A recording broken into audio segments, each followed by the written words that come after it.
Well, we're back. These are the files. So today we're going to be talking about Hayden Panettiere, who recently died, a famous Hollywood actress, mainly known for Heroes, Claire Bennett. I actually remember that show, and I remember watching her in that show, and I thought, what a great actress. But to actually understand that she passed away like that is actually very sad. Just while I pull up the report. So she actually passed away this week that just passed. And for me, it was actually a really big shock because I didn't really think that she actually had that much going on. And the fact that someone abusing her, she was getting all these different things, she had abusive boyfriends, and her mum basically was treating her like cattle and taking her to, almost treating her like a circus puppet, telling her to do all these different things. And I can imagine her mum was the one who was benefiting from all those times when she was doing those child acting shows and stuff like that. So she didn't have a mum, she had more of a momager kind of thing. A little bit similar to like Kardashians, but the way what they did, I think is really sad. And they pretty much destroyed her life because they led her to destruction. And the fact that they still had these people around her and nothing changed, it really shows that she may have actually been groomed into that place. So a few weeks ago, Hayden Panettiere was sitting down for an interview talking about her future. She had just released her memoir. She was talking about healing. She was talking about starting again. She was also talking about things that she'd actually survived. She said something that after what happened, it's incredibly difficult to actually hear. Here's the clip. She said, "I feel like I have a lot more to live for." Wow. It's really sad because on August 16, 2026, Hayden Panettiere died at just 36 years old. Wow. Only about 6 years older than me, so it's really sad. And suddenly the story she had spent, trying to tell became even more heartbreaking because she actually didn't name any names of the people, abused her and all those things. But I can imagine that, everyone as well investigating this, public and the government, I believe they're going to find what really happened to her and the people that powerful man that was in that room where she talks about as well. People knew Hayden as, one famous actress on screen, and her life pretty much looked perfect. Hollywood actress, top movies, been in many shows, been an actress since she was young. So to the naked eye, kind of like she was pretty much everything that most, actresses dream of being. And her career started even when she was actually still a baby. By her childhood, she was already appearing in commercials, television. She eventually became known around the world as Claire Bennett in the episode Heroes, which is basically a series which had a bunch of different people with different powers. And also Barnes in the series Nashville. She received 2 Golden Globe nominations and appeared in the Scream franchise and became one of the most recognizable faces of her generation. From the outside, it looked like she had everything: fame, money, success, beauty, and millions of people knew her name. But the memoir, This Is Me, A Reckoning, released May 2026, showed a different light of what the reality is actually. This video is about the dark side of Hollywood. And the memoir actually changed. Hayden's memoir wasn't really a celebration of being a celebrity. It was actually reckoning with what celebrity had actually cost her.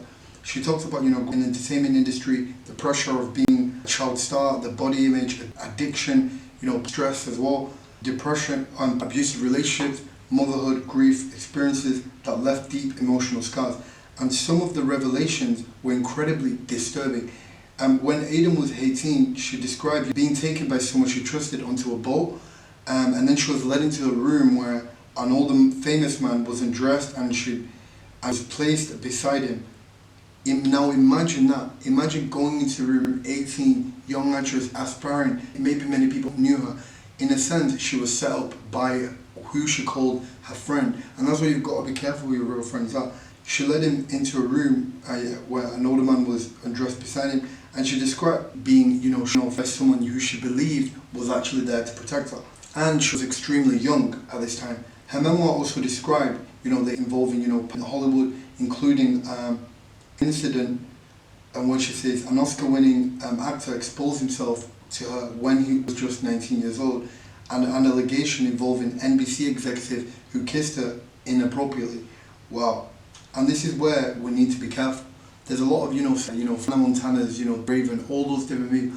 There's really, really ties to fame that you really wish you never ever were famous, because the curse that comes with that is like, even if you look at anyone, there's no one who's ever been famous and not been attacked, whether it's by haters, whether it's really by people physically.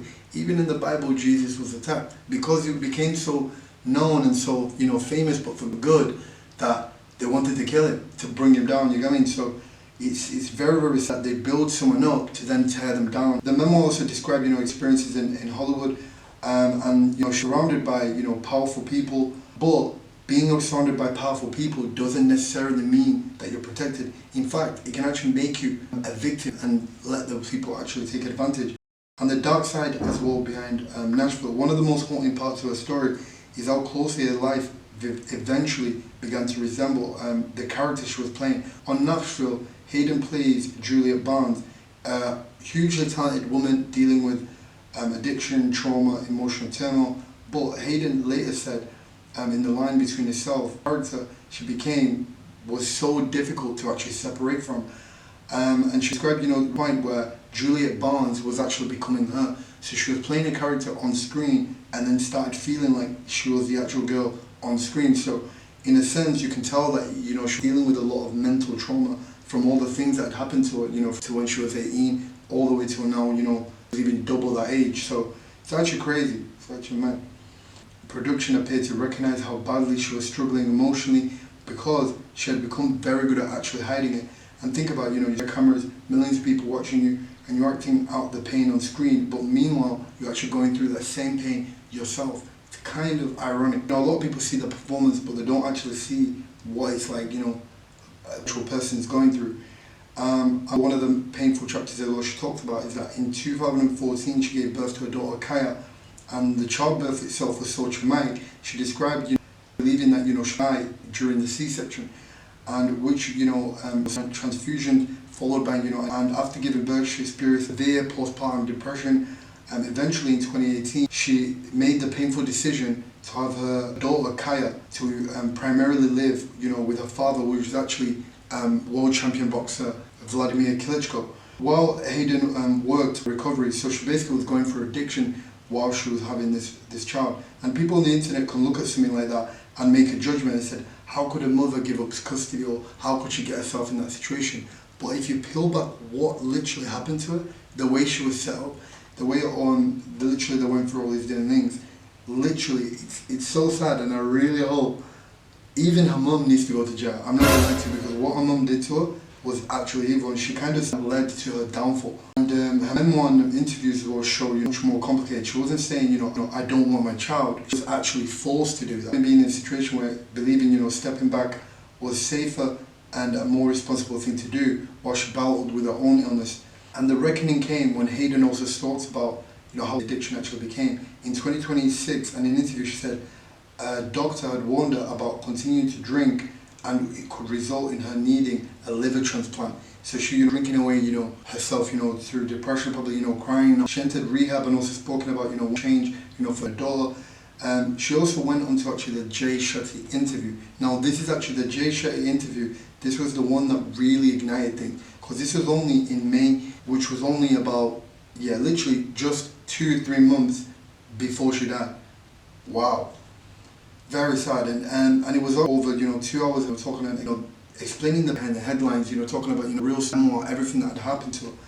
And Hayden talked about the childhood isolation, finding her identity, not knowing who she is, trauma, addiction, motherhood, abuse, grief. One of the most important things about this interview was it wasn't simply about what happened to Hayden. It was actually trying to understand who Hayden actually was underneath.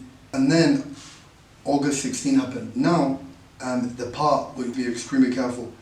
Hayden was found unresponsive in Greenville, in an apartment, and she was pronounced on August 16th when she was just 36. The Greenfield County Coroner Office later reported that an autopsy found no trauma, no foul play was indicated, but on August 18, 2026, an official cause and manner of death remained undetermined, meaning they're still trying to find out how she actually died. And apparently there was 2 people that were there with her. Apparently she had this abusive boyfriend. People who go through these different, through this like trauma bonding thing, and I think that's what I'm sure also had, but I really believe everything really comes down to Hollywood. It destroyed countless amounts of actors, actresses, so many of them, even some of them that already died. And the emergency audio also referenced, an overdose, cardiac arrest, but that was attached to the medical cause of death. And that's important because I don't want to sit here and tell you, her addiction caused her death. I would say the people around her literally killed her. All those people around. I just want to say, and I certainly don't want to put the exact reason of why she died, only really God knows. This is where I think Hayden's story will become bigger than Hollywood, because how many people do you know who look completely fine? They go to work, they go laugh, they go to the gym, they go on holiday, they have money, they have followers, they look successful, but privately they're struggling. Maybe they're addicted to something, maybe they're depressed, maybe they're dealing with trauma, maybe they're lonely, and maybe they're ashamed, and maybe they're pretending everything's fine because they're scared that nobody would understand. You cannot always see someone's battle from the outside, but this is something that I want us to remember, because fame isn't the enemy and money isn't the enemy, but we have to be very, very careful when we start believing those save us, because really and truly I would say, if she really had people of God around her, her life could have took a completely different role, and especially at that age of 36, that's a critical age, and especially when she could have, chapter in her life, talk about, even prevent other girls going same kind of thing. Because I can imagine there is countless of actresses that are going through that exact same thing as Hayden. And there'll be other stories as well of people, who died miraculously. And actually, the things she started to say, I think that's why she could have been killed. And I don't want to even speculate, but this needs a deeper investigation. And this literally could happen to anybody. So this is why the reason that fame, even for me, when I got a lot of media attention and things like that, I really seen the dark side of it. The dark side of fame is that you now expose yourself to everybody, so now target, so now people who didn't know you. So there's like a balance that's in between, but really you just have to have God protecting you, because you could be famous, as very famous, but still those things don't happen to you, but only God's protecting you, because I really feel like the people around her really failed her, and they took advantage of her money, her fame, her success, her beauty, all these things. And if it wasn't for those things, I believe she'd still be here, because all I could see was just a person who was basically failed by others. Someone who wanted, love, who wanted, to feel, and literally just, they did her dirty basically, and that's not even lie to you. They did her dirty. It's sad. Because I actually thought she was a good actress as well. Dang. But yeah, fame isn't everything. You could have all these different things, millions of followers and all these different things. But the biggest lesson really is that, is everything like fame and all things really worth it? Because even in Mark 8:36 it says, what good is it for someone to gain the whole world yet forfeit their soul? Meaning there is nothing worth in this world, whether it's fame, whether it's millions of dollars, nothing's worth your soul, because once that's gone, there is nothing left. You literally have nothing left. What else can you give after that? You know what I mean? You can gain the world and still lose yourself. You can have followers and still feel alone. You can have money and still have no peace. You can be famous and still need healing. And the world can give you a platform, but only God can give you a foundation so that you never actually fall. In Luke 13:3 it says, unless you repent, you too will perish. But this video isn't a judgment about Hayden. I respected her massively, and I really hoped that God was making a change in her life, because I believe she could have been a massive inspiration to a lot of girls and really have a big turning point in places like Hollywood. Because I actually think it should be renamed Hellywood. It's literally a pot of things that will send you to hell, literally. Just kind of closing this, so if you know someone as well who's struggling like this, maybe talk to them. This may be a chance, to speak to them. You never know people are going through. You always want to, say hello to people, check on them. Sometimes people are going through things and you never know. And you could be talking to someone one day and you're like, oh yeah, I seen him the other day. Next thing you know, you see him in the past, because they were going through something and they had absolutely nobody. And there's actually even a friend of mine I called recently, and he was actually going through a lot of things, and I could really relate, because I recently went through my own fair share of baggage and things, and God helped me through it and showed me that, I can take you through as many things and nothing will break you. So no weapon against you shall prosper. And just really pray for anyone as well who's struggling. Dear Lord, I pray for anyone who's struggling like how Hayden was struggling as well. Anyone as well who's going through those dark times, whether it's trauma, addiction, and stress, well, and the people who are those actresses or those people who want to aspire to be actresses. pray that you protect them, even those young girls as well in Hollywood on the screens. I pray that you help them, and as well who feels isolated, maybe who feels like they have nobody. Pray that you be with them. In His name, I pray. Amen. Wow, this was a powerful video, man. If you guys enjoyed this video, make sure you like, comment, and share, and subscribe. And I'll be posting some clips as well, so you might see it on YouTube Shorts. But yeah, we'll do more stories like this and really deep dive, because this was really a tragedy, I'm not gonna lie.